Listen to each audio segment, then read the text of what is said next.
about a 5-minute limit to their presentations. After we have heard from the public, the committee will discuss and consider a recommendation on the application, but I will note that the recommendation we're receiving this evening is to receive this report for information. So, in other words, council will not be making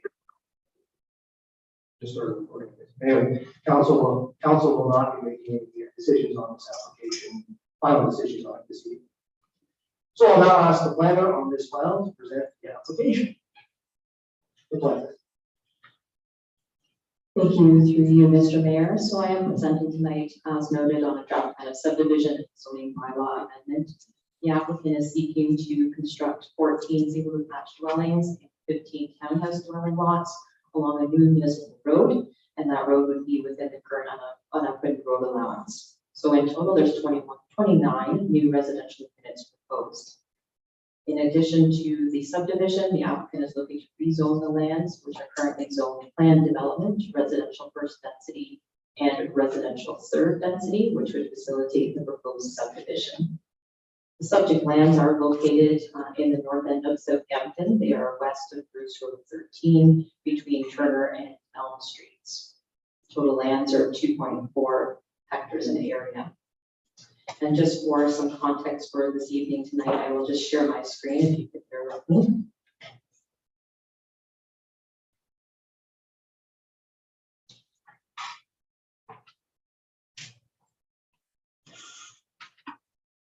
So the subject lands are located, as noted earlier, in the north end of Southampton. There are several policies that do apply to this area, which include the provincial policies, the county policies, as well as the local official plan or the town of Saugeen Shores official plan. What this figure is showing is the designations from the town's official plan document. So as you can see, the subject lands are shown in purple on this figure here. They are currently designated residential, and there is a significant woodland overlay that does apply to the lands. Much of the lands in the northern section of Southampton are designated for residential purposes, and the remaining lands are designated for a variety of other uses, including public and open space, highway commercial, marine commercial, and natural environment.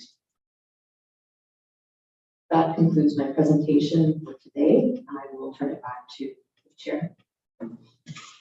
Okay, thank you for that report. Then, so now we're going to hear from members of the public, and we will begin with the applicant and or their agent. So we'll ask if the applicant or their agent is here, and when they come up, sure just to give us your name, and then the floor is yours. We'll give every, as I said, all speakers have 5 minutes, so we're sure whenever you're ready. Don't forget to push the button on there.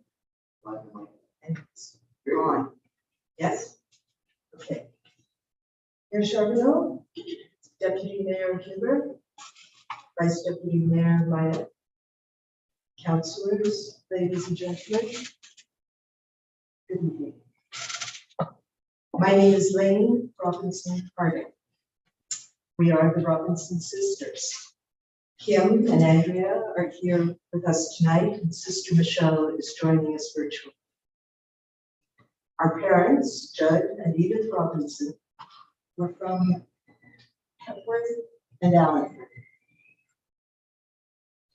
In 1956, Mom and Dad, friend Al Hammond, Mullen Sound, purchased the piece of property we're talking about tonight, this one part, okay? They built Elm Street and maintained it as an unassumed road for decades. We spent childhood summers at the cottage, and always on the job list was clearing brush, both on the property and on the right of way down to the beach. Dad was,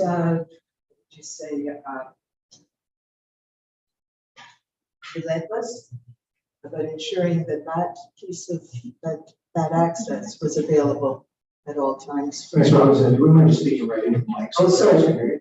Okay, that was absolutely wanting to keep that access open for everybody's enjoyment. In 1987, Robinson bought out the Hammond interest, and when the town assumed Elm Street, we watched the development around us and were excited about the lovely new homes going in. Our development was still at the kitchen table phase, how best to map out lots. It was a retirement project. Dad's intention was to build and sell. No, his plan was cut short. 2 cottages were sold early on and 2 lots cleared. He died in 1996. In 2016, Mom started up the process again. Ron Davidson, an experienced planning consultant, was contacted. About that same time, John Ennis, owner of the property, larger property abutting us, got in touch. And it made sense. We were working towards the same idea of development, and so it made sense for us to pool our resources and work together on this. Sharing expenses. Tonight, we are presenting a plan we believe meets requirements. It is a daunting list of requirements. Recognizing our limitations, the Robinson sisters and John Ennis will now gratefully hand over the mic to Mr. Davidson. Thank you for your time. Okay, and consideration. Thank you very much. So we'll bring in Mr. Davidson, and Mr. Davidson, you have 5 minutes to use it. Okay, I'll do my best. Thank you. Good evening. So I'm a planning consultant. As you heard from Mrs. Robertson, I was part of the project. With me here tonight is our engineer, Laura Swanson, and John Morton, our ecologist. Neither of them wish to speak in terms of giving a presentation, but I'm sure there'll be lots of questions asked, and they're here to help answer those questions. The proposal before council tonight is the rezoning, and there's an associated plan of subdivision. It is proposing a development involving 14 single-family dwellings or detached dwellings and 15 townhouses. All the lots will be created along a new road that will be paid for by the developer. The townhouses will be constructed in groups of 3. The end units in each building will most likely have a side door leading to a basement, which will give individual homeowners on those end units the option of having a self-contained apartment in the basement, otherwise known as a secondary dwelling unit. And the same option will be afforded to the owners of the detached dwellings. Why do I mention this? Well, it's not something necessarily that the applicants wanted to do, but it's something that, just sort of beating this right back to council, this is something that this council has asked for with every subdivision I think that I've been involved with in the last couple of years. You want to see rental housing.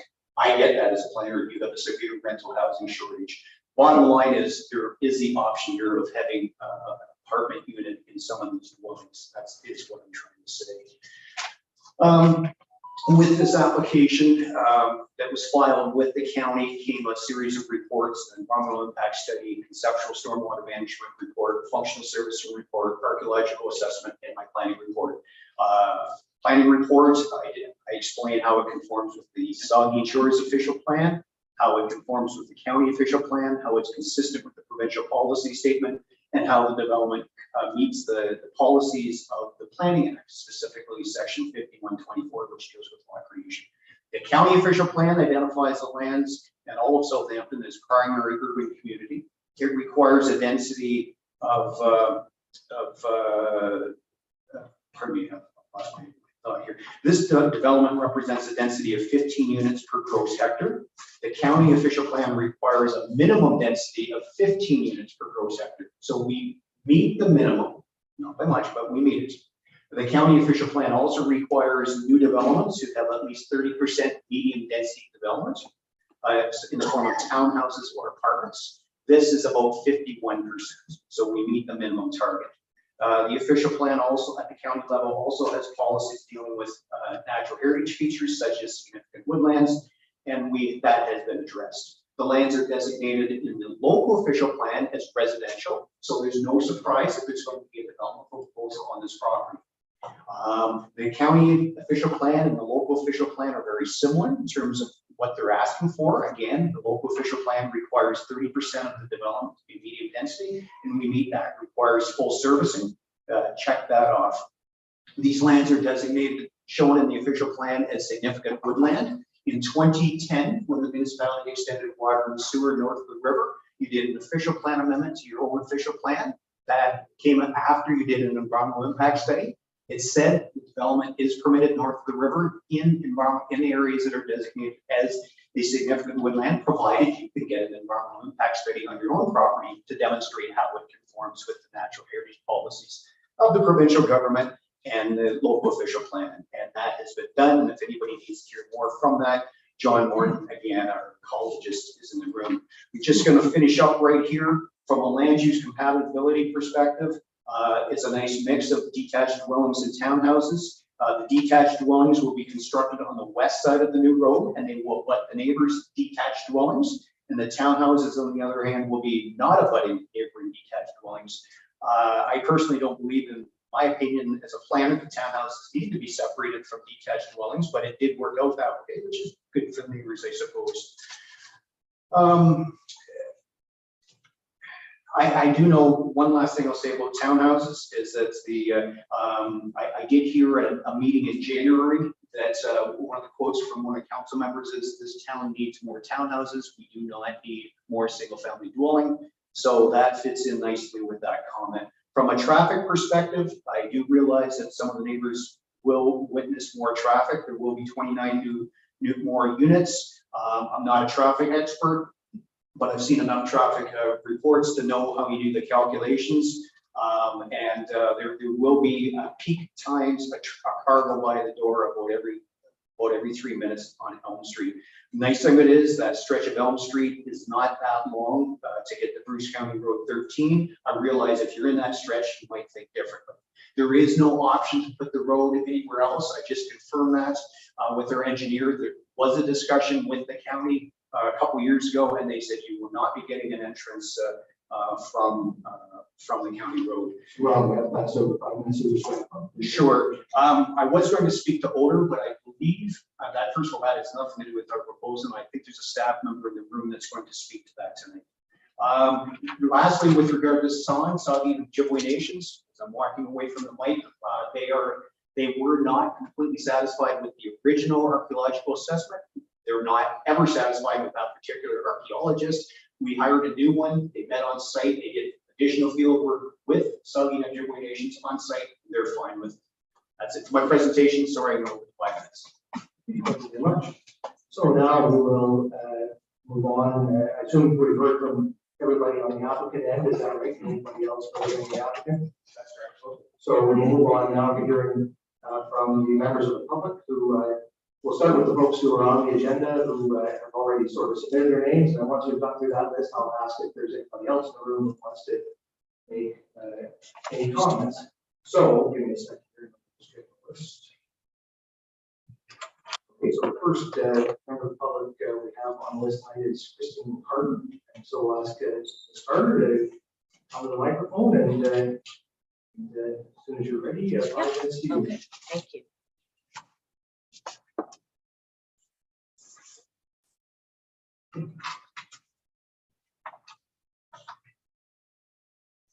Good evening, Mayor Charbonneau, Deputy and Vice Mayors, Town Council, Bruce Planning and Developers. Thank you for having this meeting and allowing me to speak this evening. My name is Christine Carter and my husband and I live on Blanchfield Road, backing onto the proposed development. Last summer, a group of neighbors who received a notice of application got together to discuss areas of concern. This group blossomed to a much larger group of over 100 email contacts that had similar concerns. We had several meetings until November and obtained 180 signatures on a petition. There were overwhelming support for the goals of our petition, which are to minimize the impact to nature and destruction of significant woodlands, address the safety and traffic issues, protection of our environment, sewage and stormwater issues, maintaining the character of our existing neighborhood and providing green space. This parcel of land, when combined with the Oak Birch Park, amount to 4.17 hectares and meets the protection of significant woodlands as per Saugeen Shore's official plan guidelines.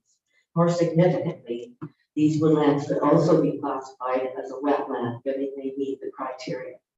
Wetlands are defined as lands that are seasonally or permanently flooded by shallow water, as well as lands where the water table is close to the surface and by existing flora and fauna on site. As per Saugeen Shore's official plan guideline 2.6.6.3, it states developments or site alteration shall not be permitted with any wetlands. More recently, water table issues north of the river have come to light, warning the Division Street condo complex and are also evident on Copway Drive. The natural topography of the land north of the river and west of Bruce Road 13 shows a gradual descent from the highway to the lake. This is evident as the water sits in large pockets on this wetland, and that's the first slide there, in the spring, and drains onto the backyards of the abutting properties on Blanchfield Road. There have been at least 2 houses on this stretch that have had basement flooding, and we have lost about 3 dozen 50 to 70 foot cedars in our backyard as a result of storms and the drainage from the property rotting the tree roots so severely they were unable to anchor themselves into the ground proper. On April 17, I sent an email to council members that included a link to a March 4th article in the Narwhal regarding who should pay when development causes flooding.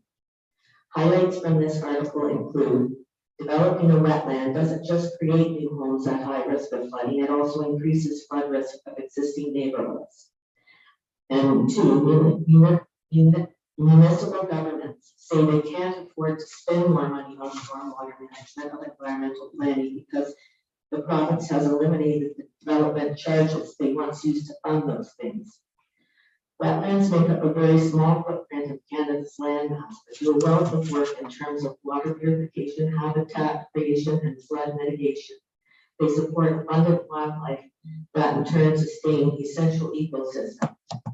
An array of wildlife, mammals, birds, and reptiles use this area to survive. The beautiful sound of the spring peepers looking for mates that we heard at the beginning of April. Because of Bill 23, the Ontario government has said it's okay to build on wetlands unless they declare them provincially significant. They are saying that we can just replace them somewhere else.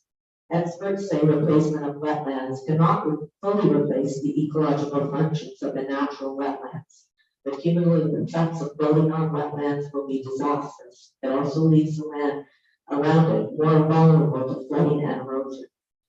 Housing that is vulnerable to flooding are unhealthy as homes, especially if they include basements.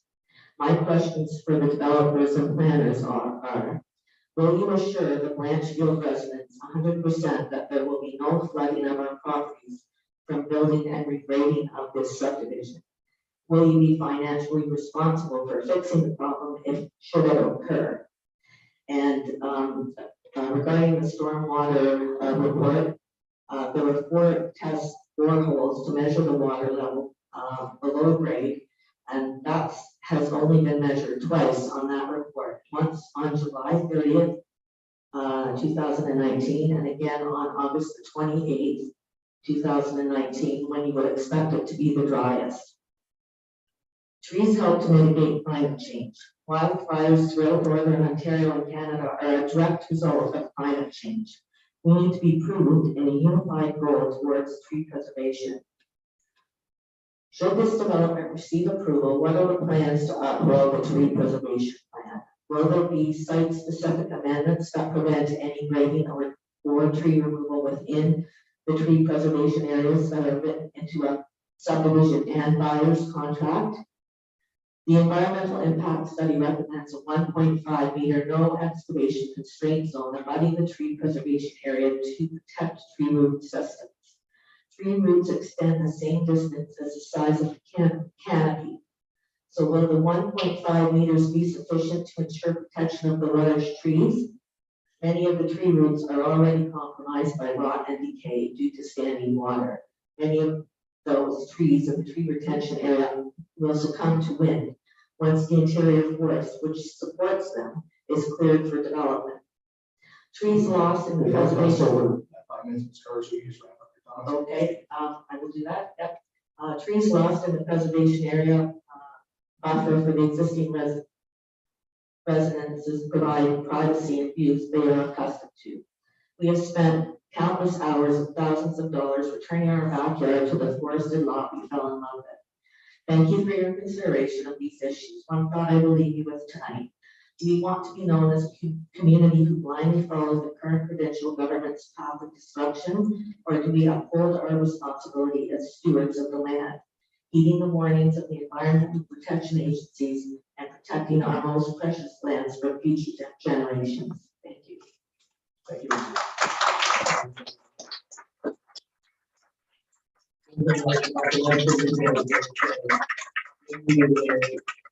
Questions, if you put all your questions in your presentation, I will pose them to the planners and developers. And also, I've heard your questions. I'm just going to pose those questions back and see if we get some responses. So they are, will you assure that there will be no flooding? Financially responsible if there is flooding. There's a question about the boreholes and perhaps they could ask some, we could get some comments on that. And then the tree preservation plan is the 1.5 meter buffer enough. And just maybe some more general comments about the questions about the tree preservation plan. So maybe, well, I'll turn to maybe Mr. Davidson. Address those questions can you or whoever is most appropriate. Yes, thank you. I'm John. Yeah, so when you come up, just give us your name and who you are. Yes, through you, Mr. Mayor. I'm John Morton, AWS Environmental Consulting, based out of Shaw Lake, Ontario. I was with the Ministry of Natural Resources for over 10 years as Fish and Wildlife Technologist, Biologist, Ecologist, Deputy Conservation Officer for over 10 years, covering Grey and Bruce County. I spent 25 years as an environmental consultant. Vast experience in regards to hearings, Ontario Municipal Board hearings, civil law cases. I'll just touch on a couple of the questions that were presented tonight. One was, it was brought forward dealing that there's wetland. I have had probably more field experience. There's probably only a handful of people in all of Southern Ontario. I've been doing it since 1982 with the Saugeen Valley Conservation Authorities, Grey Stable Conservation Authorities, and the Ministry of Natural Resources. Over 850 wetland evaluations. I have been called upon by the Ministry of Natural Resources, Parks Canada, federal military base at Meaford, with even Bruce County, with even this town of Saugeen Shores, Grey County, and other municipalities to aid them in wetland delineation and wetland policies. I was involved with the wetland policy the province of Ontario has been implemented since 1997. So I have extensive experience with wetland delineation and characterization. To addressing questions because we don't want to take up okay? All I want to say is there's no wetland on the property. I'll leave that. Pictures of showing that there's water on the surface does not constitute a wetland. Wetland is based on a 50-50 rule under the provincial guidelines. That was adhered to, and it was agreed and accepted by the conservation authorities. There is no wetland on the property, regardless of what has been said or will be presented further on. In regards to the tree preservation plan, yes, it meets all, or then actually exceeds the targets that the EIS set out. Those targets have been in place and were formulated with the town of Saugeen Shores and Saugeen Valley Conservation Authorities over 12, 15 years ago. Mr. Posner here tonight was involved in those. So was the Saugeen Valley. I think the CEO at the time was involved in those. Those numbers of 30% threshold were just not picked out of the air. That was a party that even the Ministry of Natural Resources was involved. So those are threshold guidelines that we've been adhering to for subdivision development, not just in town Saugeen Shores, but all over Bruce County. Thank you for your time. Can you answer the question a little bit? Because they asked, can you assure there be no flooding in the neighboring properties? Respond to the question. No, that's more dealing with grading and an engineering design aspect. Okay, and or maybe Mr. Or we have somebody else. Yes, Laura's here. She can Sure. address that. Okay, thank you.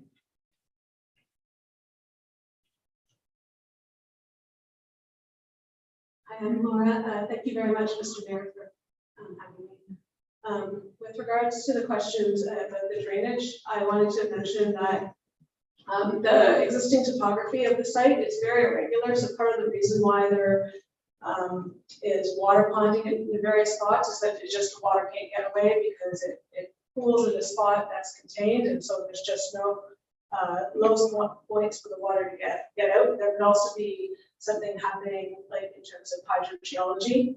I'm not a hydrogeologist, I'm just a stormwater engineer, so I can't address that specifically, but from what my experience would be that it's also related to the not having an outlet, so the water just sits there until it can infiltrate into the ground. With regards to the comments about the boreholes, that was completed by a geotechnical consultant. They were only retained to do a certain amount of study of scope.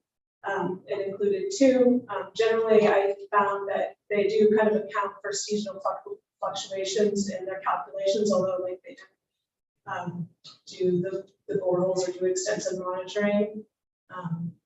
But there have been the town hasn't asked, or the town's engineer hasn't asked for any additional boreholes in that location.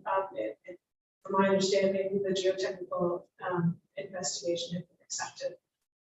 And in terms of the question regarding provide 100% guarantee of no flooding, I'm doing, like I did my best to try and provide a design that would eliminate any chances for ponding. The roadway, the new roadway, and it does, because it's on an existing road allowance, and the existing road allowance has 3 different names, which is why I did see some questions that were wondering why it has 3 different names, and it's because it's located, or that's what the road allowances are actually called.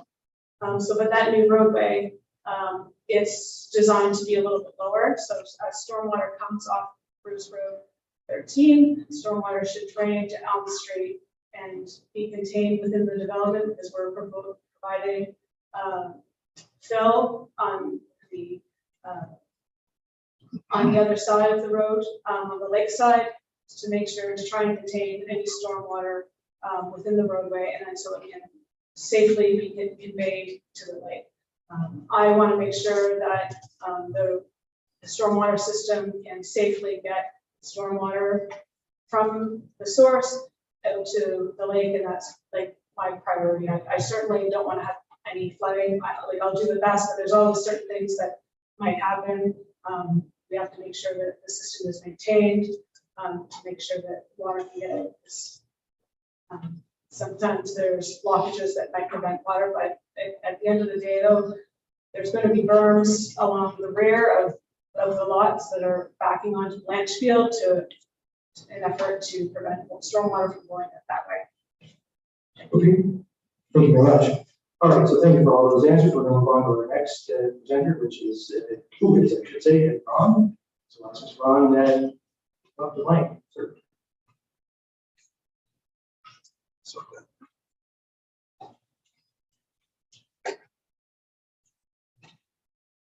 good evening.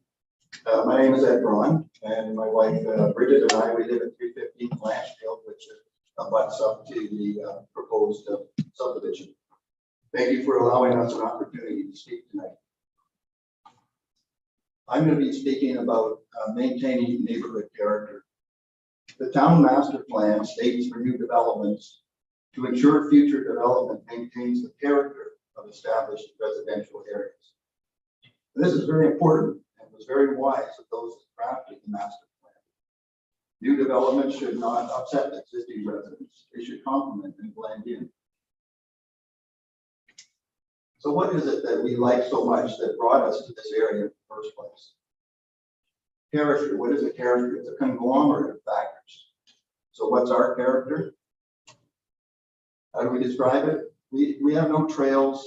The road is our trail for walking, for riding, running, playing, and it's safe. At any time, people casually strolling, getting fresh air, exercising, walking a dog, it's part of the Great Lakes Trail System, so it's some good usage. It's a tranquil area with meandering streets. It's not straightaway streets, they're curved streets, which helps to slow the traffic. There's no sidewalks, and it's safe. You can walk down the side of the road, the middle of the road. It's calm setting, it's idyllic, it's tranquil. The realtors call it a quiet part of town. Traffic is slower. This was taken from a recent real estate ad on a beautifully treed lot, just a 1-minute walk from a public pathway to the beach. We're a coastline community. It's a single street along the shore with small joining streets. It's a park-like feeling with abundant and lush trees and foliage. There's a feeling of privacy with respect for greenery and minimal congestion. It's a unique area of Saugeen Shores. Really, there's no other area like this, with the exception of possibly Gobles Road. Is it worth protecting this character, this uniqueness? We think so. Some people have said it's like a large park with houses. There's many trees, lots of greenery. It promotes mental wellness. It's a calming effect. It's not stressful, it's peaceful, it's relaxing. And again, another real estate ad. Green space, sounds of the waves, an 8-minute bike ride, a 30-minute walk to Southampton. It's a summer paradise. Here's some examples of some of the homes in the area, mixture of old and new. They're normal density, single-family homes on large lots. The proposal is more than double the existing density on smaller lots. The proposal would fit in nicely in a built-up area, but it stands out as non-conforming with the character of the existing neighborhood. You have to walk a long way on our street to go past 29 homes. Waterloo, right now they're trying to add more bike lanes and traffic calming techniques. We're already there. Let's keep it like that. Are woodlands worth protecting, or one day will we become a city like Kitchener and Waterloo? Ask ourselves, is this an ideal place for a subdivision in a significant woodland? What does the shoreline residential designation bylaw say about subdivision? It definitely does not promote subdivisions, and it's trying to protect and preserve the wonderful area that we have. So what are our requests? The first is to have an entry or exit from County Road 13 instead of impacting Turner and Elm with a lot of extra traffic and disrupting our safe, quiet trail or road. This is most important, and it's easy to accommodate. It keeps our quiet, safe street, and it makes it easy for the new residents to get to where they want to go. The second is to maintain tree buffer between the existing properties and new builds, and to enforce it. And the new area should not negatively impact the current streets with sidewalks or wider roads. We like our roads that we have now with no sidewalks. We don't need the addition of those. So protect our unique northern Southampton character. We have something special and unique within a larger Southampton. Help us protect our special character. This is my closing slide. And I realize that I missed one word on it. Please. Please protect our unique northern Southampton character. Thank you for your attention and your consideration. I think it's Ron, so we'll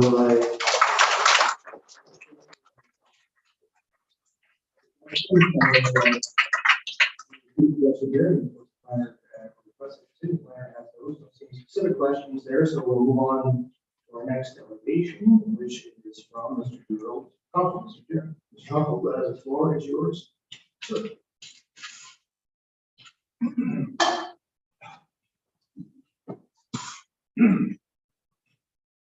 good evening, council. My name is Gerald Dunkel. I live on Elm Street.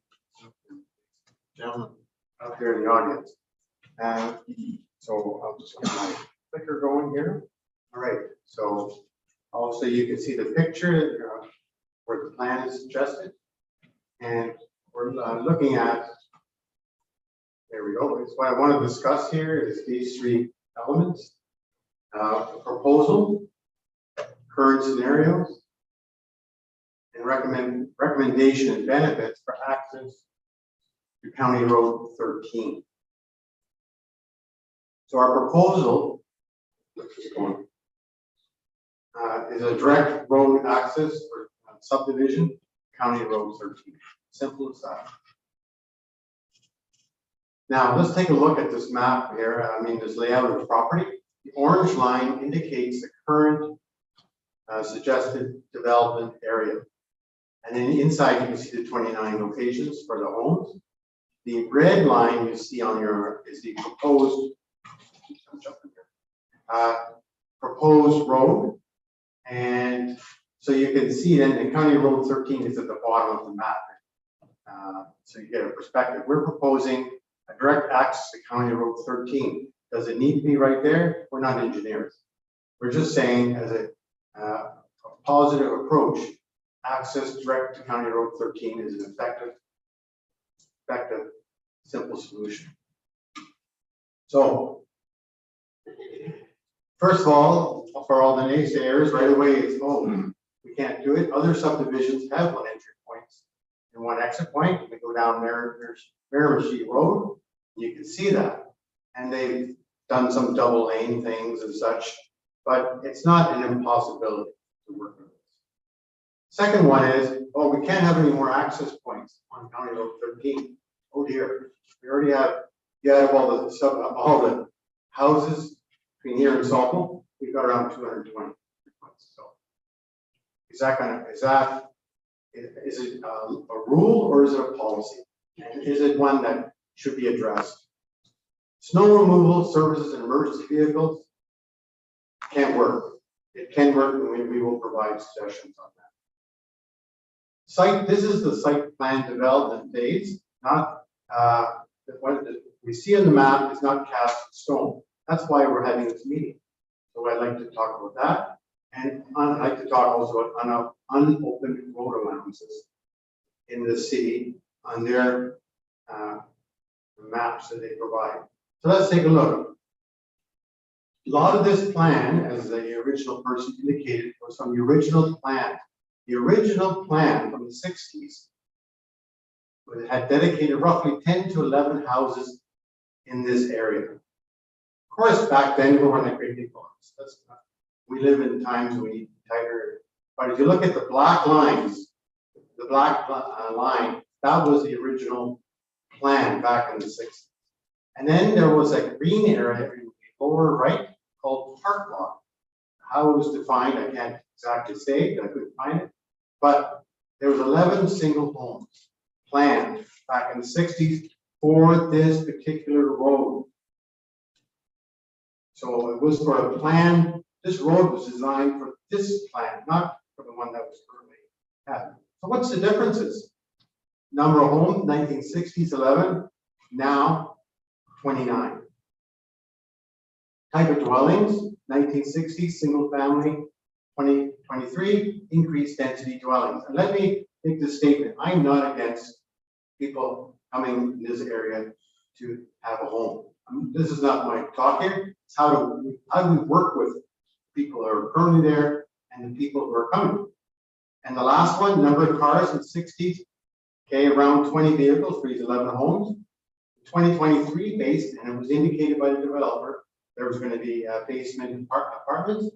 I'm all for it, support, but it's going to be 70 vehicles. So we're going to have a lot more traffic than was planned on the original plan. So there's a difference. Then the other one is, oh, we can't have any access points anymore. If you look, this is from the GIS system, Geographic Information System of the county of Bruce. I took this off there, and if you look at the unopened road allowances between where it's proposed and food land, we have 6. You say, oh, I never developed those. I never believe in the word never. And so what is one more that could really help the community? So I challenge that. The word never, can't, no way. Let's be reasonable about that. So the proposal is a road link directly to County Road 13. Have turnarounds provided at either end of the internal road. Create a 16-foot wide stone dust access corridor to Turner and Elm Street. I have a map from where the turnarounds would be. And why would you do that? Because important, this 16-foot access provides access to all the underground infrastructures that Saugeen Shores has to connect their water, gas, electricity, I don't know, whatever, internet, but it's underneath that.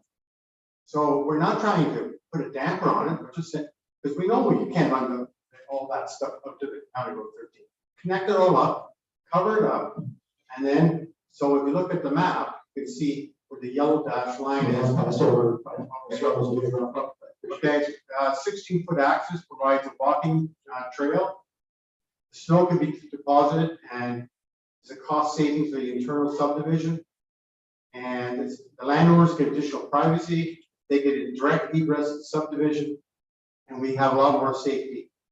So let's make a subdivision that works with the new neighbors and the existing neighbors by having a direct access to County Road 13. We can be reasonable. Thank you.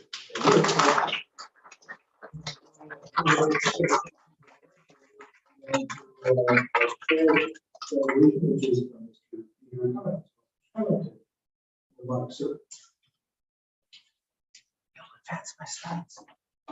There are 78 members of a group called Northern and Southampton Neighbors in a Facebook group, and I'm speaking on their behalf as well as my own personal behalf.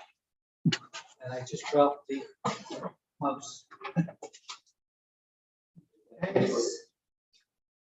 Thanks to the Saugeen Shores Council and the County of Bruce for the opportunity to register concerns of Northern Southampton neighbors that we have about traffic safety issues that are raised by the Innes Robinson subdivision proposal. The streets in northwestern Southampton, and by that I mean north of the river between Bruce County Road 13 and the lake, are all quiet, multi-use streets without sidewalks. These streets are shared by walkers, cyclists, cars and trucks, and service and construction vehicles. With the current low density population, this is a peaceful, relatively safe neighborhood. However, one of the most dangerous intersections here is Blanchfield Road and Turner Street. From the north, Blanchfield turns sharply to the left up a hill onto Turner, combining a blind curve and a hill, followed immediately by the continuation of Blanchfield veering sharp to the right.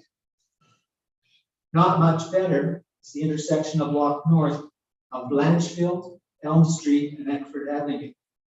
At the stop sign at the bottom of the Elm Street hill, the intersection cannot manage a right angle to either intersecting street, making it difficult to ensure that nobody is approaching from either direction. Unfortunately, the Innes Robinson proposal suggests adding streets, Birch, Phillips, and Chesley, connecting Turner to Elm. The planning documents claim that the new street will integrate well with the road system within the immediate area. It's not, in fact, accurate. In fact, this will make both these intersections more dangerous, particularly because of offset entrances and exits of the new streets. Blanchfield, Turner, Birch will combine a hill, a blind curve, a sharp right turn, followed immediately by a left turn just past an existing driveway.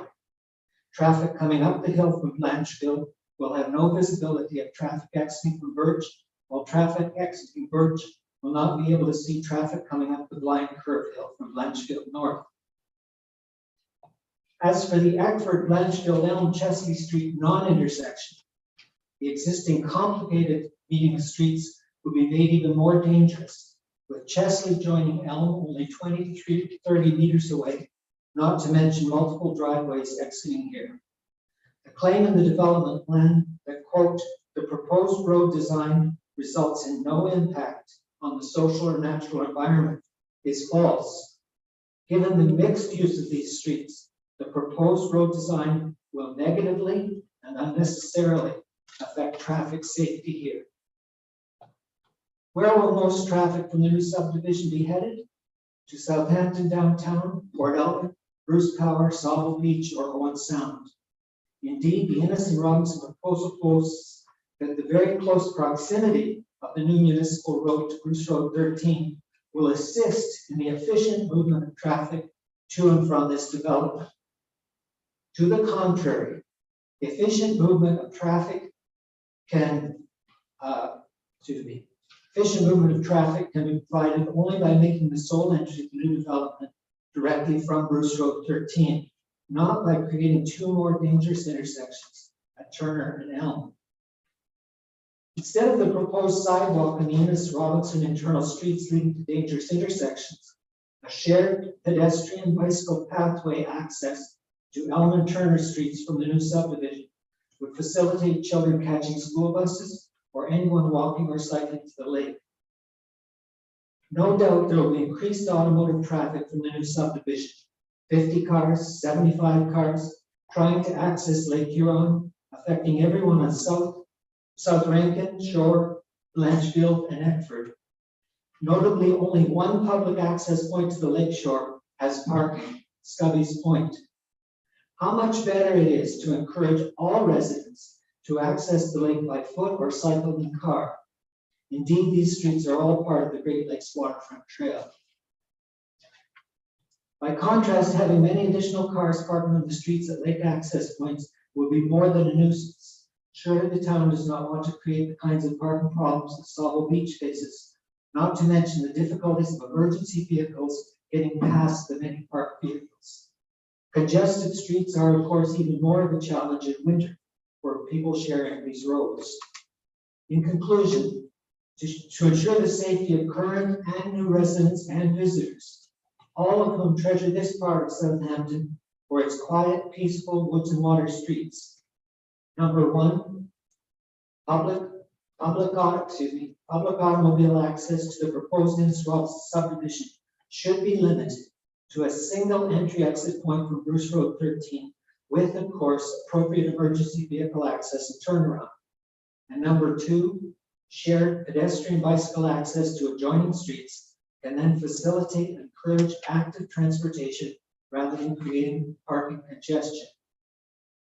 Thank you for thoughtful consideration of this public input to ensure forward-thinking planning that will maintain a quiet, green, people-friendly, and above all, safe community for all residents and visitors.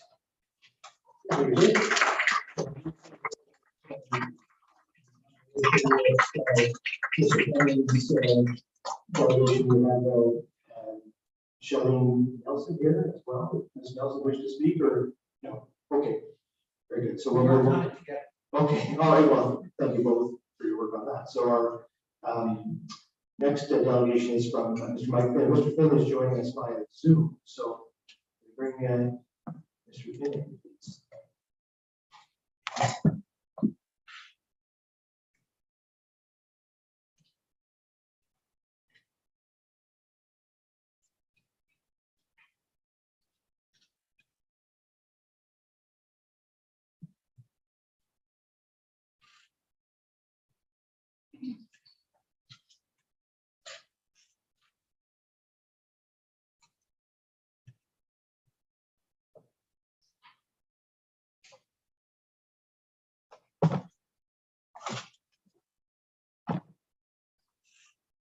Can you hear me?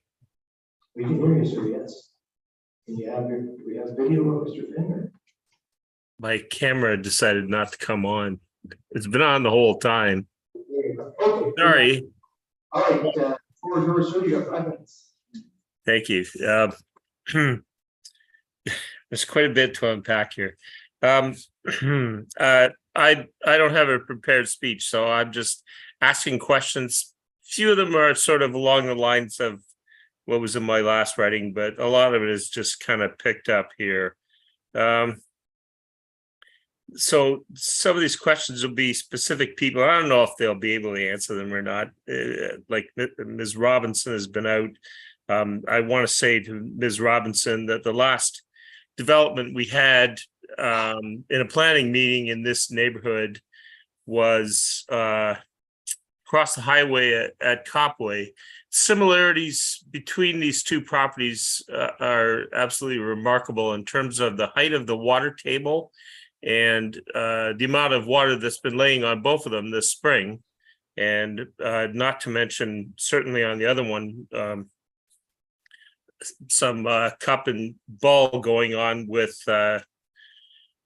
EH 16 and 17 designations on the property. But on that last property, the engineer presented that they were going to have to put in, I calculated about over 3,200 truckloads of fill, 40,000 tons. And I just wonder if Ms. Robinson understands, sort of what the implications of that are. And I'm hearing that it's not a wetland. I'll get back to that later. And that, well, certainly some fill is going to be needed to be provided along the western edge of the property. And I'm kind of trying to figure out how you're going to do that with the tree preservation area there. But perhaps that would be an answer for the engineer on the project. To me, water's not draining away. Water was all over the property. The water table's high. The water's got nowhere to go. If you're gonna, so that leads to another question. Is there gonna be basements in this project? We've had we've kind of gone around before, and now we're saying with all this water that's in there, we're proposing basements, perhaps basement apartments. I think you need to have an actual hydrogeology study to explain what's going to happen when you start putting basements all over that property with a high water table in it. Where's that water going to go? Berms or no berms, it's underneath the berms. So just in terms of that environmental impact statement again, some of you counselors, and I encounter you and interact with you on Facebook. There's a number of community Facebook pages, Port Elgin Beach Preservers. There's a Southampton one that Deputy Mayor Huber's quite active on. Just in the last week, we've just seen photographs of bears everywhere, and literally there are bears all through that bush. In spite of the EIS saying there's not much wildlife going on, anybody that lives down that block of Blanchfield has bears in their backyard, in their driveway, in their garbage if they don't secure it properly. I'm lucky on my end of Blanchfield, or somewhat lucky. There's been some development down there, so there's not a whole lot of trees, and my trash bin is totally bear proof, but I mean, literally they're everywhere. The other thing we have here in addition to otters running around on my deck lately when the lake's whipped up is coyotes. And in Burlington, where I live, coyotes run around in the hydro corridors, and they snatch dogs off the end of your leash and eat them, sometimes right in front of you. They bite people. 6 people have been bitten in Burlington by coyotes. I hear them in the bush between Oak Street and Madway Auction. They probably run down through this property as well. They may not even be coyotes because all we do is hear them. We never see them. They don't steal dogs off leashes or bite people. They just have a big celebration when they kill a deer or whatever. Literally, they could be wolves. They come out, I guess, in the middle of the night for a dip in the lake. Nobody's ever seen them. My friends of mine are right across the street from the Oak Street bush. They've heard him, they've never seen him. around where I live, you see them constantly and they're happy in Southampton because they don't have to live in the hydro corridor. I want to ask regarding the sewer, and this is a question specifically for the mayor, subsequent to my writing, have you been provided a calculation that demonstrates that increased development can only help with the sewer situation? Have you been presented with a number of properties that are developable? That's a hard word. In the area, the catchment area of SPS 4, and the number of existing properties are already going into SPS 4. Because I certainly haven't been able to get that answer. Another thing I wasn't able to get an answer on, I asked a question. Mr. Finn, so if you want to wrap up, I've got your questions written down, I will close them, but we'll wrap up the comments. Okay, how much more time do I have? I'm done? I can't quite hear you. Sorry, you're out of time, your time is up, but Okay, I'm happy to give you the opportunity. well, there's a couple questions for you anyways. You hear from me. I will pose them to the folks who are in the room who can answer them. Thank you for your comments. So the first question I had was the implications of the fill that will be put on the site. Is the applicant aware of the implications of putting fill on the site? I don't know why. The applicant has somebody who wishes to speak to, maybe speak to that, or more broadly to the impact of putting fill on the site that is going to be required to support the development. Thanks, Mr. Mayor. I haven't done the calculations yet to determine the extent of fill, but I do imagine that there would be, yes, there would be some truckloads of fill coming in. We would make sure that it is clean fill and appropriate for use in development. But I can do the calculation.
Says on my sheet that she's just gonna come in first and not.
Uh, I, well, cut me off at 5 minutes. I'm still. Sorry about that, Jen. It's been kind of would maybe to be cautious about what you say, comments like that about fraud and whatnot. I'm sorry, just the neighbor, what he asked me.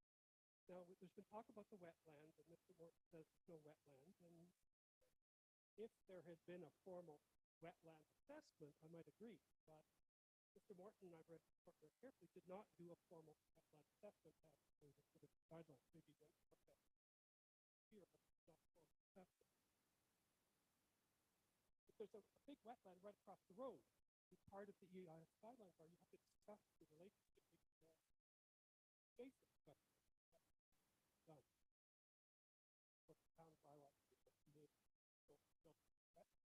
well, regardless of the wetland or not, there's a problem with the water table. We know that. And the water table isn't 4 to 8 feet like it says in the report. It's more like 2 to 3 feet. Like a French Christian has brought the thing down. 2 to 3 feet below the surface, saturated water. And basins, and this has already been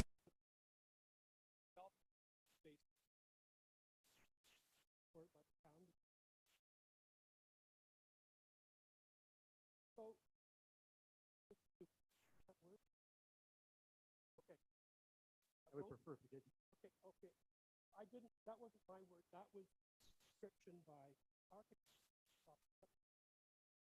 That you're fighting with nature. Sooner or later, you're going to lose. A hammer builder and developer, I don't trust the same thing. They'll advise. Will be regretted. Even super expensive waterproof materials and techniques, do sometimes runnings and hydro backup. And then the next thing was about fill. Well, basement, water table, down county,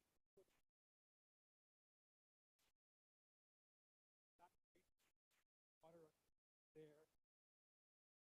There's the facility kind of bring in fill. Fill, I guess there is. Okay.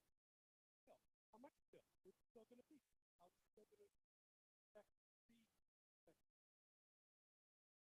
study the top.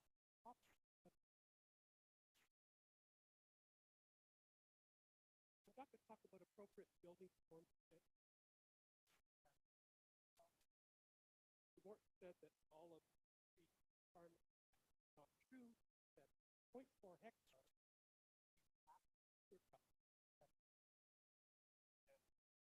because all of it had a stretch to here.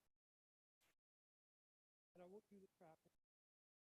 So it's just a speed my last.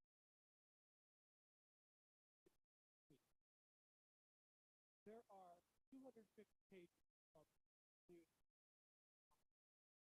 Many of them I was disappointed. Dialogue.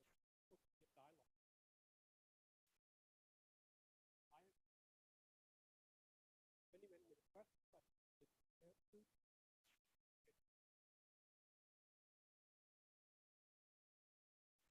I'm just told that we are still having some audio issues, so we're just council's going to take a 5-minute recess right now. We'll try to solve the audio. We will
Because of you.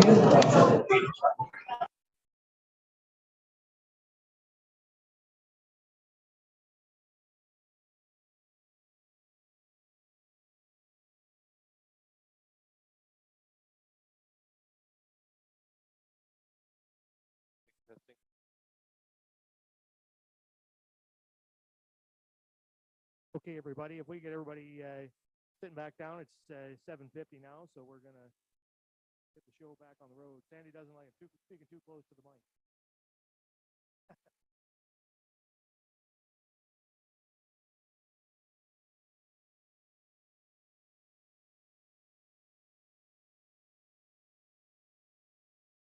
Folks still out in the hall, let's bring everybody back in here.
for. So if you do that, we appreciate it.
Before that kind of thing might happen to us, or might it be next week? I think the remediation of the water, the groundwater needs to be looked at much more carefully. Because if we got that kind of a storm and that area filled up with water the way that it could, and with the fill now up high, it's going to run down towards the lake and the cottages and the houses that are in the way. I just think that we need to pay much more attention to the surface water, the storm water, and get very, very serious about the remediation of that particular problem. Too much water at an unexpected time can create havoc and financial loss, and a lot of stress and strain. So I would like to think that we would be looking very, very carefully at what kind of damage could be done to the properties around the development if we should have such a storm. We know what our future looks like climatologically, and it ain't pretty. And I think that we need to be extra careful, innovative, bold, in fact, to make sure that what happened down in Vermont isn't going to happen to us in northern Southampton. I guess that's all I want to say is that I haven't sensed that there's been, given what I've been hearing about hard clay surfaces under the ground, water running along that, seeing the amount of water that lays in that property for many months of the year. To me, it's the definition of a temporary wetland. That's over 5 minutes. First, we're gonna wrap up. So please give special consideration to the groundwater and what's going to happen, not just now, but in the years ahead when we get 1,000-year rainstorm. Thank you.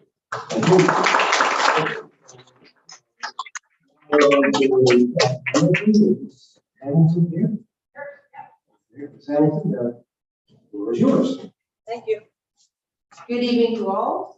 My name is Beth Hamilton. I live on Edward Avenue, and I value the opportunity to speak with you this evening and ask a few questions as well. Planning of any new development requires consideration of many different constraints, but by and large, the preservation of trees on development sites is rarely considered from the initial planning stages. Trees are often viewed as potential problems to the development. Right. No, I was supposed to speak closer, but Sorry, just keep track.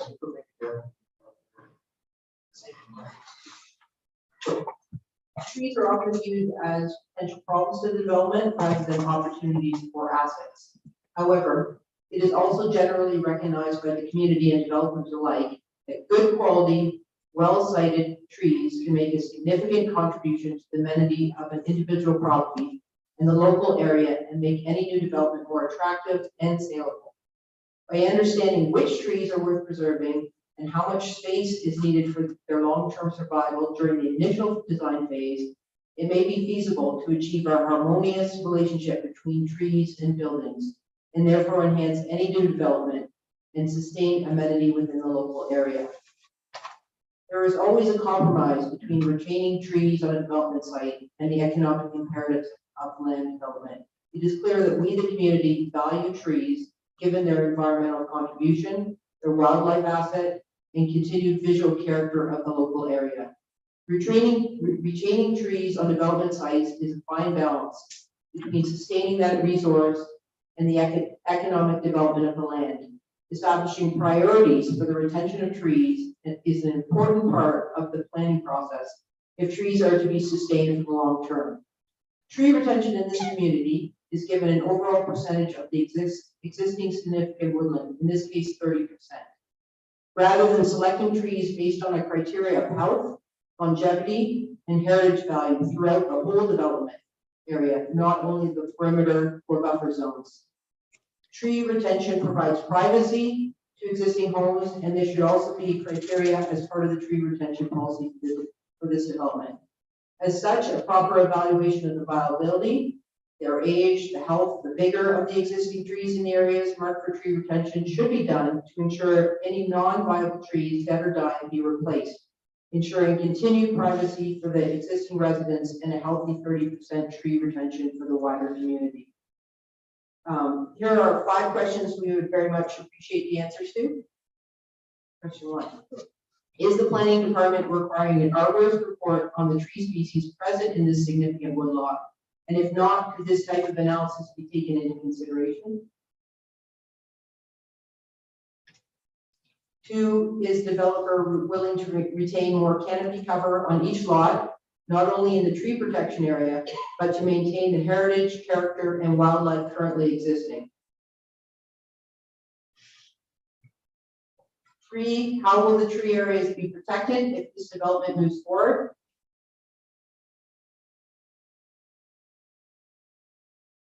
4, who will enforce any tree bylaw or development covenant?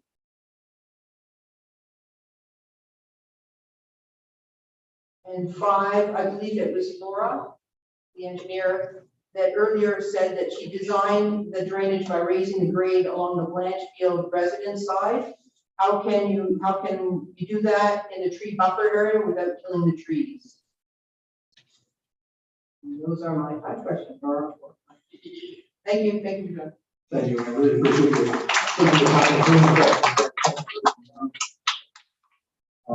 Okay, so I'll put those questions to the appropriate folks, and they'll probably want to come up and use the podium, so we want to just take your seat there and they'll come on up. So the first one then was, will we be requiring a report on tree species? You would take it, I'll turn that over to our planner and the planner can speak to what our requirements might be if this application was approved. Thank you through you, Mr. Mayor. So through pre-consultation on this site, an arborist report was not requested, but we can certainly look into it and have further discussions with the applicant. And the next question was, is it possible for the developer to retain more tree canopy on each lot beyond the tree retention area? Is there a comment from the applicant possibly on that one? Mr. Morgan coming up, so comments from you, sir? Yes. Just press them up. Just press the button. For you, Mr. Mayor, yes. Tree preservation plan has targets and thresholds for each compartment lot with maximum tree removal of 0.4 hectares. An individual lot owner can retain more than that if they so wish. That's a maximum of removal to make sure we don't overbuild the thresholds. So depending on the footprint of the individual building, there could be additional trees maintained. Okay, thank you. Thank you. So then I'll just combine the next 2 questions and put them to the planner. Maybe one is, how will the tree areas be protected and who will enforce tree enforcement, a bylaw or covenant that is in place to protect those tree preservation areas? Can I put that to planner or to staff? Okay, I'm going to give it to the manager of officers. Yes, thank you. Certainly on the first part, how does this get integrated as protection? It's that there's a couple different methods, and just want to preface by saying the town through council will be revising or reviewing potential conditions of approval and determine which or combination of these 3 items I'm going to mention is. Number 1 is, transfer land to the town or some other entity to protect the woodlands in perpetuity. That's something we've done recently in other provinces you're aware. Second is through zoning. So those portions of the individual lots that are privately held, there may be portions that through zoning we can regulate tree retention and protection. And then the final and most common is through subdivision agreement. Each lot has a plan that when they go to get a building permit, they have to comply with, and then those plans are, the grading plans and retention plans are on title forever. And the enforcement part of it, to say that, is through, because subdivision agreements and zoning bylaws or town bylaws, they're done by the town enforcement office. Okay, thank you. And the final question I heard there was, how will you raise the grade along Blanchfield and maintain the trees in that area simultaneously? Can we get some comments on that?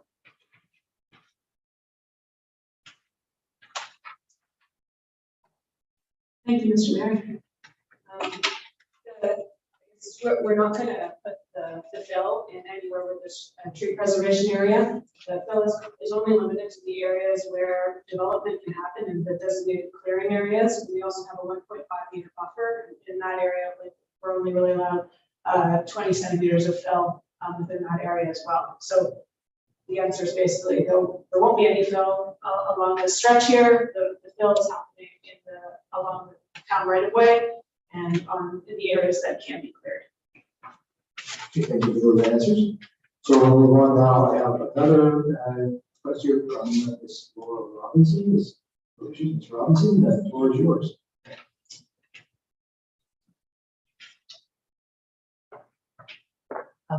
Thank you, Mr. Mayor. I didn't think I was going to speak at first, but I did hear the introduction of Mr. Morton, and he was the same environmental consultant whose study was used during the significant woodland discussion that was actually rejected by this council in 2018. And at that time, I asked for his CV because it was hard to imagine that an environmentalist would recommend that much development in a significant woodland. And it turned out that there wasn't a level of expertise in terms of environmental studies that I would have assumed that would be an acceptable level. And so tonight I heard him introduced as an ecologist. And I did not, unless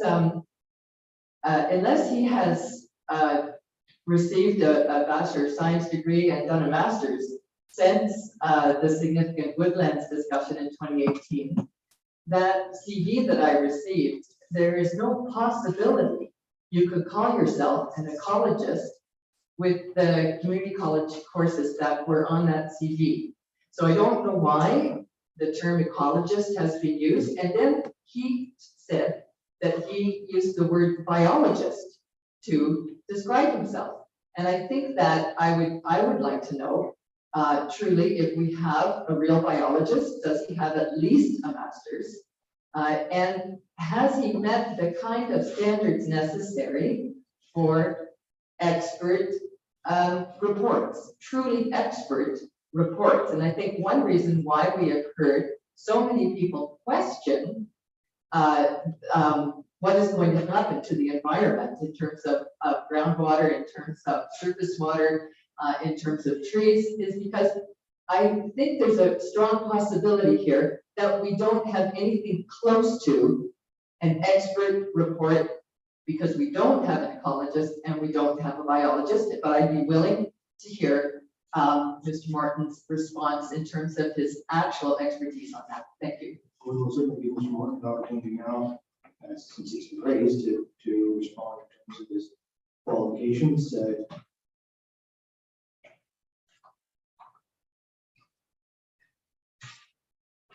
Yes, through you, Mr. Mayor. I don't know where to begin in all this.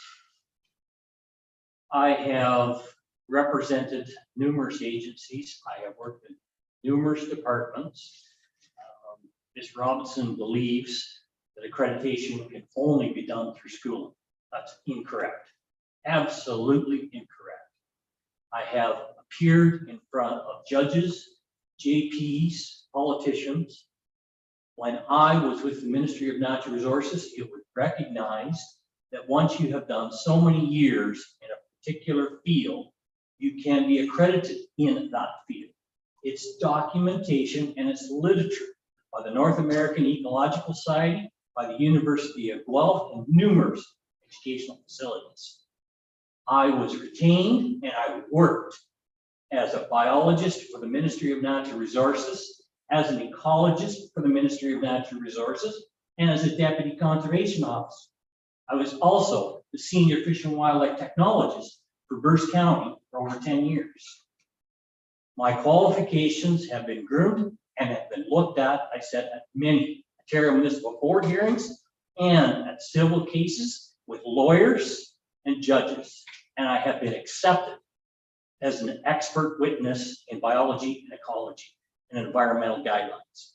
I participate in the creation of the provincial manual for natural heritage impact assessment. The character assassination, you have to have tough skin, but sometimes when it keeps coming up, it gets pretty hard. And thank you for your comment earlier, Mr. Mayor, about the fraud, because it's there. Thank you. All right, so I don't have anybody else on this, so I'm just gonna put up the phone. General, the folks in the room, does anybody else have any comments you want to make at this time? Preferably, folks who haven't already spoken, if there's anybody who has who wants to speak, who hasn't already spoken. No? If you have. Yes, ma'am. Yeah, you'll come on up to the mic, yeah. So if folks online need to hear, that's also.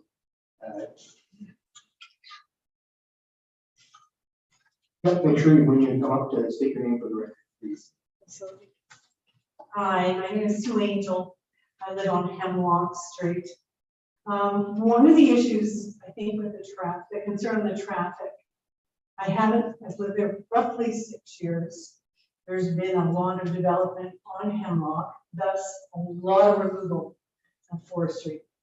There's been what appears to be no stipulations as to how quickly and how massively a lot can be raked of its trees. I've watched it on numerous developments around me. This is exactly what's going to happen again over there. Until somebody takes a stand, the town takes a stand and actually puts somebody in the position to oversee the removal of these trees. Secondly, I do agree, there's no way that traffic should be coming down Elm Street. It's a narrow residential street. It's ridiculous. The speed of traffic on Highway 13 is increasing rapidly. Having an entrance to this development off of 13 might actually slow things down. There's no lights at the Foodland corner there of 21 and 13. You make that turn onto 13 and people just go insane. Recently, the town has reduced the traffic down to 50. Means nothing, means nothing. Having an entry at this new subdivision off of 13 is going to do something to the traffic there, because going up to Smallville is out of hand. It's out of hand. That's how I'm sorry. That's just what I had to say. Thank you. Thank you very much.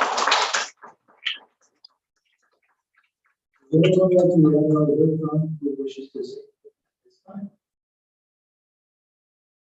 I don't see anybody, so we'll declare the public portion of the meeting closed then, and I'll just ask, are there any written submissions that were not already discussed in the planning report presentation, or that that we haven't seen, that have been submitted since we received this report? Mr. Mayor, no further comments. Okay, thank you. So at this point, we'll have an opportunity for committee members to ask any final questions for clarification before we conclude the meeting. And I will just remind members that at this time we're just asking questions for clarification. I don't want to make any statements at this time about our views on the file. Of course, this will be coming back to council for decision. Of course, your opinions on the application, normally we have a recommendation and answers to the questions that folks have submitted here today. So we'll start with the deputy mayor and then the vice mayor. Thank you, and through you, Mr. Mayor. I have a list here. I guess going first, if I step over that line that you just established, I'm close enough that you can just hiss at me and I'll hear you.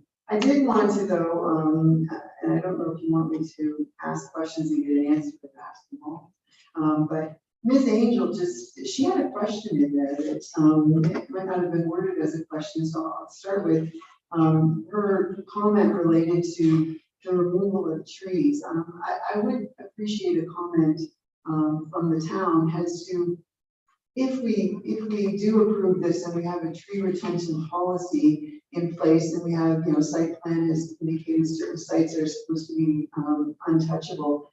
How do we process the cutting down of trees, because it was mentioned that, you know, there needs to be a town, staff position that takes care of that so that we don't get clear cutting in advance and then, oh, you know, then we have to deal with it afterwards. So could I just, do you want me to? Can we just put that to the Yeah, next just development? how do we deal with that as it's happening? Yes, thank you. Certainly as it's happening, there's a few stages for the subdivision agreement. The review and approve drawings that delineate the amount of trees that are being removed and how much will be retained. And once that agreement is entered into, the developer will clear those areas. And then the second stage is the building permit on the individual lots. The building permit has to be submitted with the drawing, site grading plan, rather, sorry, excuse me, the mic here. That is reviewed by staff, and that when the building permit is issued, they're obliged to meet the, you know, the drawing that was submitted, reviewed, and approved by staff. So those are the 2 points in this case. But I do want to remind council in your business plan is a recommendation to prepare a tree canopy plan, which includes a tree cutting bylaw. So in the near future, there may be more information that gets in front of council about how you'd like to regulate tree cutting. So that'll be underway soon. Thank you for that. You know, it's a good response. However, once a tree is cut down, you can't just put it back up. So the more we can do on the preemptive front is good. I also wanted to just highlight, because I had something here about the inventory of existing trees. So one of the members of the public, I believe it was Beth Hamilton, made specific reference to something that looked at basically a mapping of the trees that are there. And I appreciate the planner saying that you will take a look at that. Because, you know, if there are trees that are diseased or dead, you know, I get it. But if there are trees of a significant size, I think we would like to be aware of them to make sure that we do whatever we can do to keep those ones intact throughout the process. Anyway, I had a number of things. I know we're not supposed to go about opinions, but I did want to thank absolutely everybody who's here tonight and anybody who submitted something. The volume of responses was huge, and I will follow up with the planner to try and encourage perhaps a little better representation for us, because there was a lot of duplication in the materials that we received, and some stuff was redacted, and in other places it wasn't. So I'll follow up with that. There's been an awful lot of questions though about water and comments about water, and I'm just reminded that we have a town project about to happen not too far away from here, that when we realized that there were some water table issues, we as a council received information that made significant changes to the construction situation. And I'm talking about the aquatics and wellness center. Now, of course, it's a totally different kind of build than a residential build, but you know, when we recognize that and the amount of money that it would have taken us to basically put a basement in one area of the pool to put in equipment and storage underground, we made decisions to just raise up the whole site. So I just want to echo that I will be very interested to see more information associated with the water table, the water situation, the wetland situation, the drainage issues, stormwater management, all that kind of stuff, because you know we recently had our own project that was dramatically impacted once the reality of the water table was known. And you know, if we're dealing with that in a public setting, I think we should expect the same level of attention from developers in private settings, and make sure that there's a really adequate awareness of what water is all about. And if the situation requires the elevation of grade, that we take that into account in a very meaningful way, because you know, you can't just raise up one area and not have it impact neighbors. So I have questions about water. Most of them have been asked, but I just wanted to put a little exclamation point on that. I also heard mentioned a couple of times about the number of units in this development, and you know, it shows up in various forms. I would like some very detailed clarification on what the true number of units being discussed is really, what is that number? additional residential units or secondary suites. I appreciated the comment tonight about the groupings of three, because what I read earlier with the townhouses was the exterior townhouses could have an ARU, but tonight it was mentioned about 3 townhouses in a unit, which then that sets up, I think, the potential for 5 of those units, maybe more, I guess, to have ARUs. But I think there's a real opportunity to clarify how many units are we really talking about, particularly if the situation relates to additional residential units, and we're talking about basement units, but there's all this water and there's issues with building basement units. Really, what is the number of potential residential units that we're discussing? So I can look at the map and see the lots and that sort of thing, but what is the reality? Is the builder or is the developer planning to sell the lots and let them be built on, or is the developer building and then selling? Because even I'm aware that as we start construction projects, of course, things can change. So you can say, well, it's going to be, a unit with an ARU. Maybe that'll happen, maybe it won't, or it's going to be a unit without one, and then it can be added on. I would love to have a much more fulsome answer concerning the number of units that we're talking about. So you don't have to answer the question now. It's just for when stuff comes back. I have questions about the volume of fill too, and I think the engineering component or the engineering answer said that that's something that we can look forward to. That was on my list. I was someone who had sent a request to the county related to access to Bruce Road 13 and received the same reply that a lot of people received. It's just not possible. I think, though, the reality would have been if one of those lots had frontage on Bruce Road 13, they would have been able to put a driveway in. So I'm intrigued to hear a little bit more specific about why access is being so impossible for this many residential units off Bruce Road 13. And I understand, it's a county policy, but this is our community, and it's a significant volume of residential units. And I would really like a good answer beyond it's a policy statement. So I also would like to ask a question, and maybe the answer won't be what I want to hear, but we use the expression gross hectare related to the density, but then I noticed in one of the reports that now we're talking about gross developable hectare, and the number can be very different. So I think at some point there should be clarification about this density number. Is it gross hectare or is it gross developable hectare? Because the developable hectare, in my opinion, would likely take into account the tree buffers and that sort of thing. So there's a question that I have that I'm not necessarily expecting an answer right now, but those two terms were used and I don't think they mean the same thing.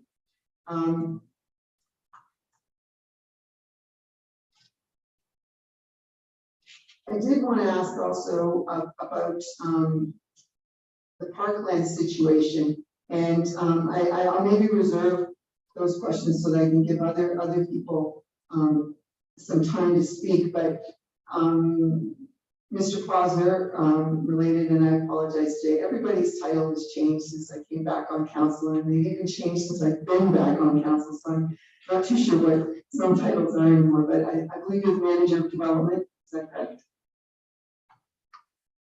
Development services. Development services. Something like that. Okay. You made mention of the possibility for a couple of things related to the transfer of land to the town that could help with the tree situation. The reality in this area is there is no public park. So I have questions. I don't know if there's a real definitive question that could have an answer, but I think at some point it would be very helpful to receive more information as to the possibilities associated with all those tree buffer areas, the potential to transfer to the public, but also about if this development would be parkland dedication, which I guess those tree buffer areas could be part of that, or Cashew, because there is no public park area in this area. So, it's a list of questions. I don't necessarily expect an answer, but, I have great concern, related to the potential for tree preservation and the validity of how we actually do that enforcement. I guess until we got to site plan control, should the development move forward, it's hard to answer that question as to how we would actually do that. But thank you very much, Mr. Mayor. I hope I didn't overstep. No, thank you for all those questions. I might just put it to the staff. Wrote the question, I'm picking up, free to respond to any questions that you think you can answer right now, the deputy mayor suppose. Like, I would like to just touch on the parkland, if I may, Mr. Mayor, is that just to also advise it, without winging it. I think I want to go back and take a detailed look at this, because there's more than just a parkland issue. It's retention of potential public land, or transfer of public land which may not be parkland. It could be for protection purposes. But then I guess it's Hector versus the nuance there. Maybe Korea, if she has an answer, can answer that part. And then the rest of them, I think, prefer, there's even participants that aren't here at the county highways department. So. Yeah, so that's the distinction between gross hectares and gross developable hectares. Maybe Karina, you offer clarity on that. Yes, thank you for the question. So in the county official plan, it does speak to gross developable hectare, and there is a definition associated with that. And that would typically remove environmental lands, and in this case, would exclude the tree protection areas. That will provide greater clarity in reports moving forward, just to ensure that that is fully defined.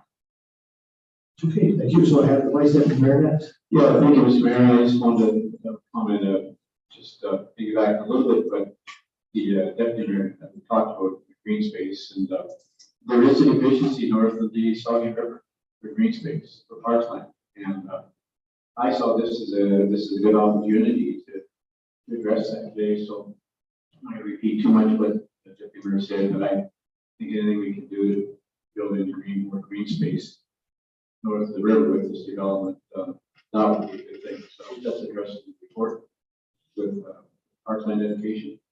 County Road 13, and having the entrance off County Road 13, I put a lot of thought into that. I walked the site today, a lot of pictures, beautiful piece of land. I don't get it. I don't get why County Road 13 wouldn't be a good solution to have an entrance off there for this development.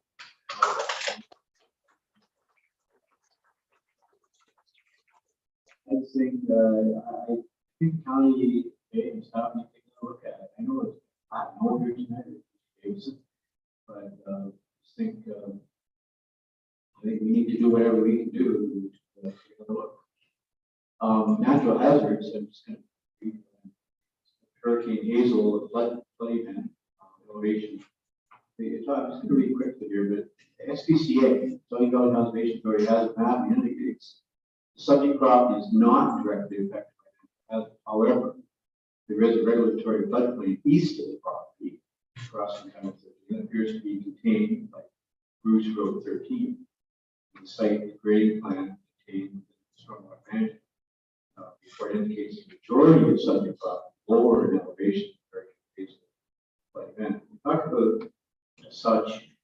Saugeen Valley Conservation Authority staff asked the grading plan to be amended to include spot elevations of the center line of Bruce 13 confirmed that the Hurricane Hazel flood event floodplain will not affect the proposed development. So Jay, so my question is with SDCA, has that been done? Will it be done?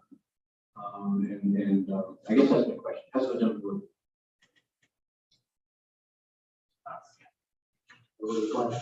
Yes, thank you through you, Mr. Mayor.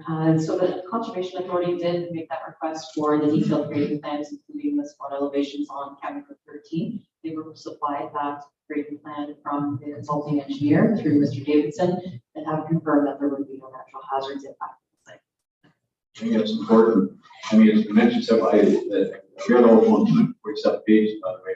And thank you to everybody who submitted. There's a lot of good work put into submissions by members of the public, and I really do appreciate all the work that everyone's done to bring this to your requirements to the front. Done well. We're listening. We're all listening. And I just, there's a few other things. The berming, I'm talking about the 30% tree retention. And, for me, nice to see that higher. Would it be nice to retain 35, 40, 50% tree retention? But they have met minimum requirement for tree retention, 30%. What I, for one, always like to see it higher. And development's not showing that. But my concern, the buffering between the landfill developed housing, current existing housing, and the new housing, you're talking about berm. And I guess my question is, I think it was partially answered by the engineer, but is that going to, by the way, take away from the 30% tree retention, that extra soil is provided for the berming? Is that factored in into that 30% already, or will it be impacted for 30%? I just need to have that. I think we have a sort of answer to that, but we can get another clarification on it. Whoever from the applicant wishes to answer that question. Mr. Morton? Yes, through you, Mr. Mayor. Short answer, the berm that's at the back has already been adjusted part of the calculations. Into the 30%. Yes, it has. And to address on your calculation, that you like to see more, just to confirm, lots 1 to 10 has 35.8% retention.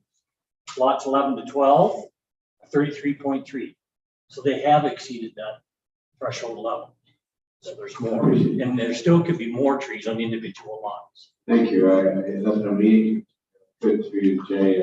When we get to the site plan control, I think anything we can do, the owners here's me, anything we can do to plant more trees in that development, get it up to 35, 40%, I think is important that we should be considering. So, Jay, when we get site plan control, I hope there's lots of discussion around that. In addition to the 30%, or that's 35%, let's plant more trees in individual lots and make that a condition of approval. I think that would be a good thing to do in terms of our environment planning. So I hope that's it.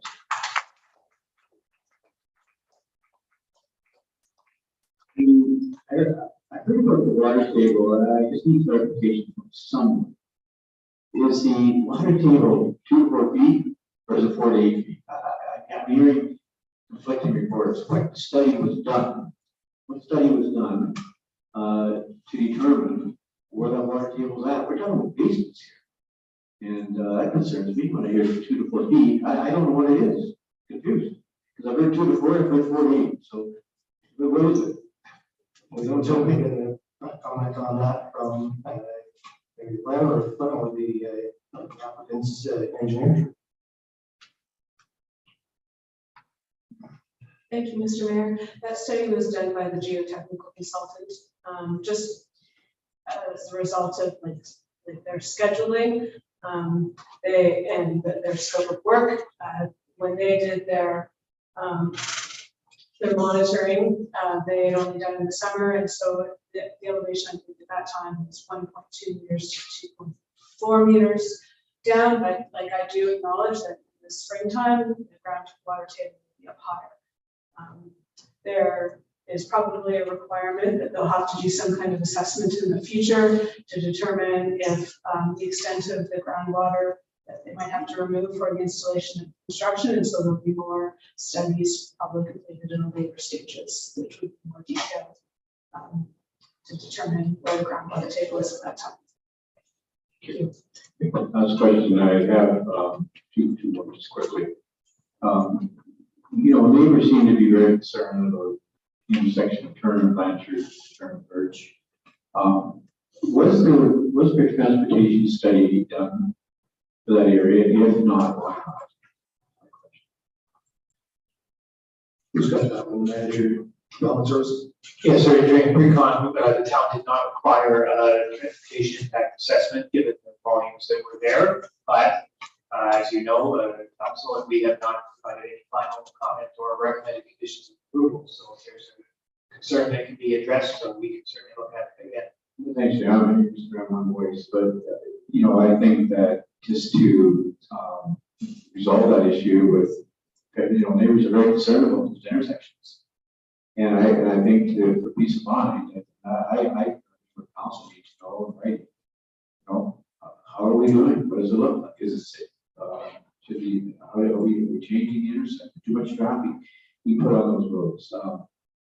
So I for one feel that we should be taking a look at a transportation study just to make sure that we're, if the entrance is not kind of a 13, which is still clear should be, then we need to know what you're saying. So thanks, Jason, for your answer. And that's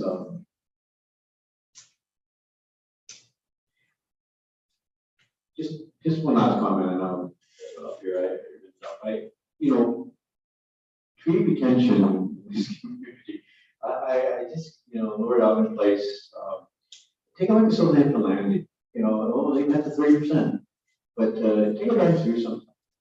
Just take a drive by Southampton Landing, and you tell me, across the table, how well are we doing with 30% tree retention?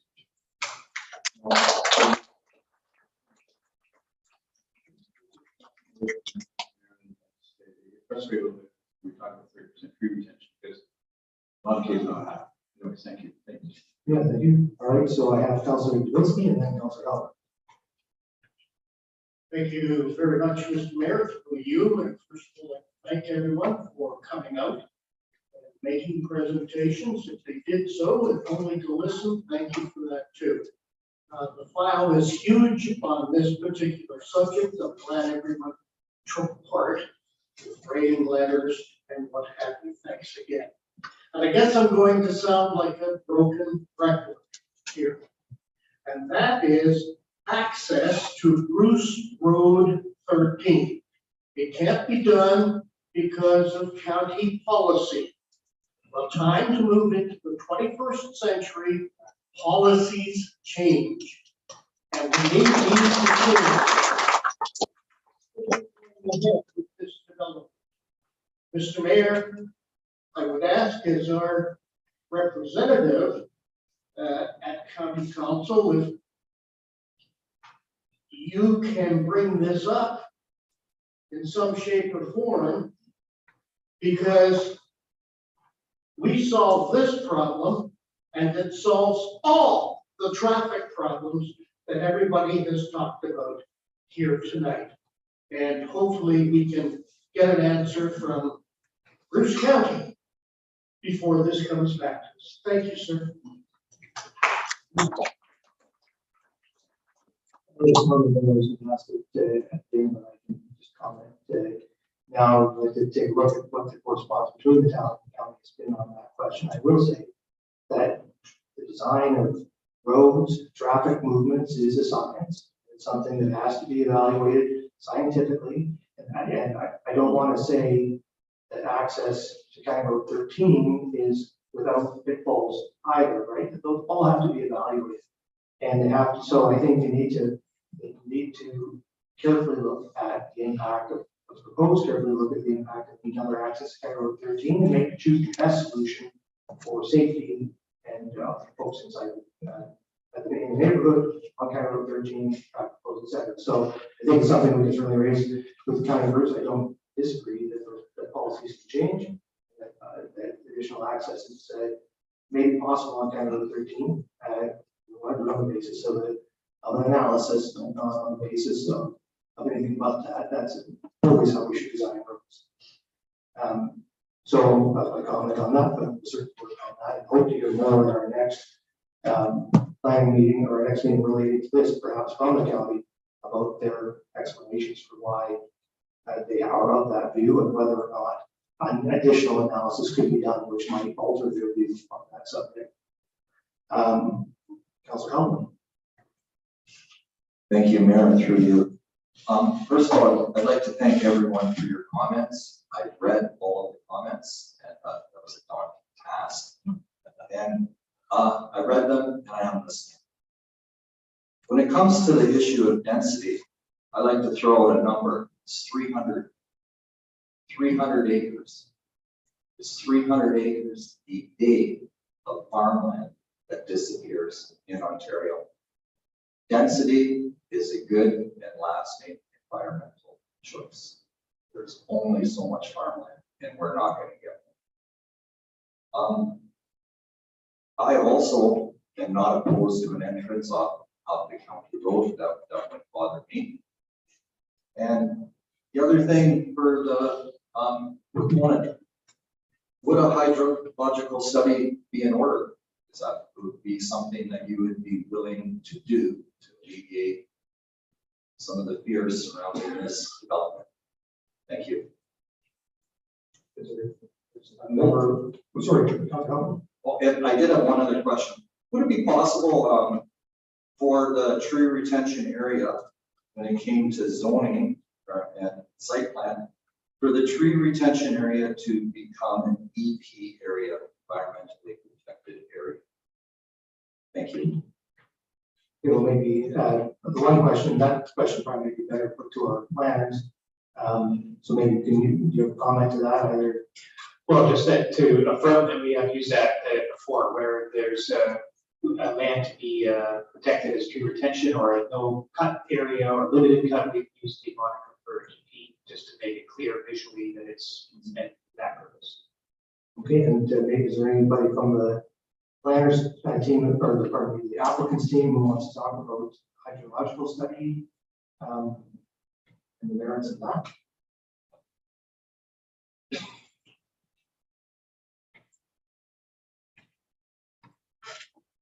Yes, thank you, Mr. Mayor. A hydrogeological assessment is probably something that will be required a little bit later, just to determine the requirements of if a permit to take water is required or an ESAR in the future. But something else that we might be able to consider is maybe just having the geotechnical consultant. I have to check with my client, but just maybe have them come out and get another reading at some point, like potentially if it's possible in the spring and the groundwater table is the highest, and then perhaps they can provide another recommendation, or perhaps like they may just be able to provide more a better response to dealing with some of these concerns tonight. I'm not a geotechnical consultant or hydrogeologist. Thank you. Jim, what other comments from members? Thank you. Just one additional question / comment or encouragement.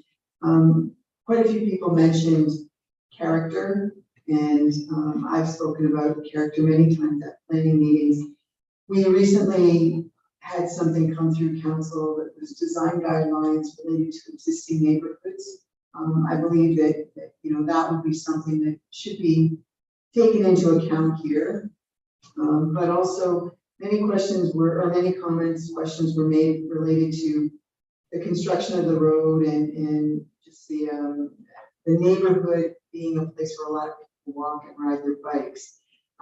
It may be premature, but I'm a big advocate for complete streets in many parts of the community. Complete street, of course, is a significant road base, curbs, sidewalks, all that kind of stuff, trees along the side. I don't believe that this is a location where complete streets fits in that way, because none of the surrounding streets, there's no sidewalks anywhere in that quadrant of Southampton. So perhaps a question to the manager of development services.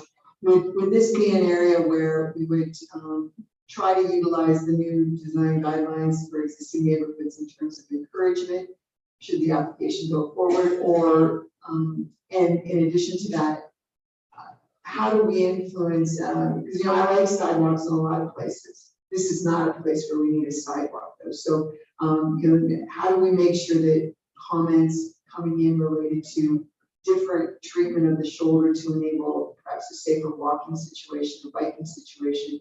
Quite frankly, we should have done that up on Tyandanega when we did the sewer project, but we didn't. How do we make sure that we do our best to have a cohesiveness when we're adding in new roads and pathways through a neighborhood? Thank you. Well, certainly those design guidelines were certainly want to be able to use them, we can apply them when we look at more detailed site works, if draft approval is given, because you're speaking to the public infrastructure, those guidelines aren't really recommending how public infrastructure should be designed in existing neighborhoods. They were really looking at the private portion. So, I'll leave my answer at that. Okay. Did you have any comments about the sidewalk, Deputy Mayor Wonders? Well, I just made note that I work in the works department, so I have to speak with them about what they think about sidewalks and not. Okay. Any further comments from members? I don't see any, so go to a few comments. First off, thank you all so much for your comments this evening. It's much appreciated that you came in this evening. We're thankful for your attendance here this evening. And thanks to the members for your questions. I think lots of good input and offer to the planner to take back. I think particularly on the question of traffic and traffic impact study. I think that's something that we want to look at carefully for a lot of public concern about that. It seems to me there's more work to be done there in terms of studying different implications. We haven't asked for traffic impact study. Maybe that would be a thing clearly council's concerned about it, and public as well. And many other elements as well, which I know you'll carry back with you and come to us with a recommendation and answers to those questions and concerns that have been raised. So anyway, thank you all very much for being here this evening. And so we will now consider the resolution on the matter. And the resolution is the draft plan of subdivision S22-001 and zone bylaw amendment Z 2022-040 be received for information. Seconder. When the public meeting is closed, is there a mover and seconder for the resolution? Councilor Jane, Deputy Mayor.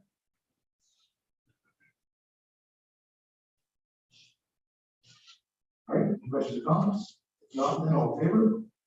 That's carried. All right, so then we're on to the confirmatory bylaw. There's a resolution of bylaw 67/2023 being a bylaw of confirmed proceedings. The council of the South Side Shores shall be read first, second, and third time and finally passed and sealed this 12th day of July 2023 to approve and seconded by Deputy Mayor and Councilor Helton. All in favor? Carried. And finally, there's a resolution of this regular council meeting of July 12, 2023 hereby adjourns 8:49. Yeah, there's a mover second for that, Helton and Zach. I probably wasn't Zach's hand. She's happy. And all there. That is carried. Council stands